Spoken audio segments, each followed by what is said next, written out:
the hospital, that motorcade is going to travel through Plains. So this is a live look at Mr. Carter's childhood home. The motorcade is also going to make a stop at his boyhood farm. This is where he grew up, and they're going to hold a moment of silence there, and they're going to ring that bell for 39 times. It's for the 39th presidency. So a lot of moments to look forward to in the coming hours. President Carter's procession will stop at the Georgia State Capitol before arriving at the Carter Center in Atlanta.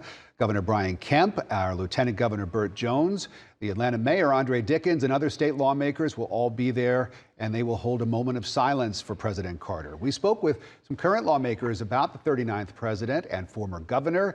They said that Mr. Carter would do what was right rather than what was easy, like hanging a portrait of Martin Luther King Jr. on a wall with other important Georgians. He's ran his race. He's leaving not breadcrumbs, but he has left a strong path for us to follow. I'm honored to serve in the Georgia General Assembly, and I'm more honored that tomorrow when he passes by, I will be able to thank him.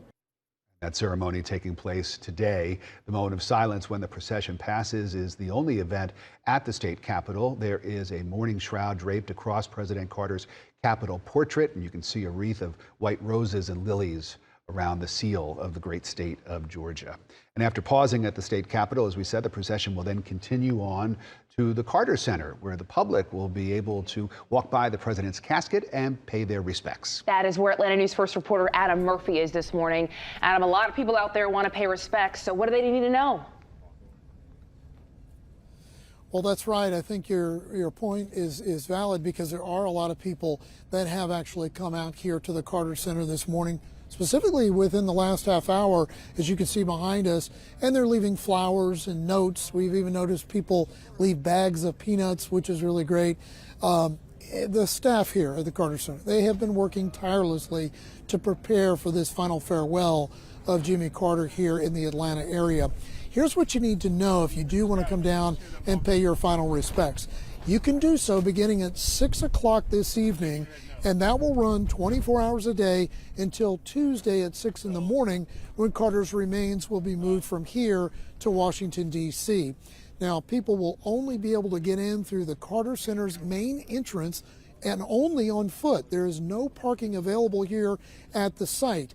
In fact, most of the roads are blocked in this area, so you may want to consider walking here, biking here, or taking MARTA, and MARTA will run shuttles from the King Memorial Station. The Carter Center is where the former president and first lady led humanitarian efforts for many decades, and you could say it was their home away from home. He had said he wanted to lay in repose here to give people a chance to say goodbye, and so he could say goodbye before he flies up to Washington, D.C. We are encouraging people to come and pay their final respects to President Carter at his home away from home here at the Carter Center. You heard it right there again, home away from home for the former President Jimmy Carter. Now, we do anticipate there will be a large gathering beginning this evening. You want to plan ahead for that. Also to note, I think this is really interesting, Jimmy Carter himself requested that he lie in repose here at the Carter Center as opposed to the state capitol here in Georgia, simply because this is where his mission really began, and the work that he did for humanitarian efforts was right here, and this is where he wanted people to come and say goodbye. And we're live here at the Carter Center this morning. Adam Murphy, Atlanta News First. All right, Adam, thank you. We'll see you soon. So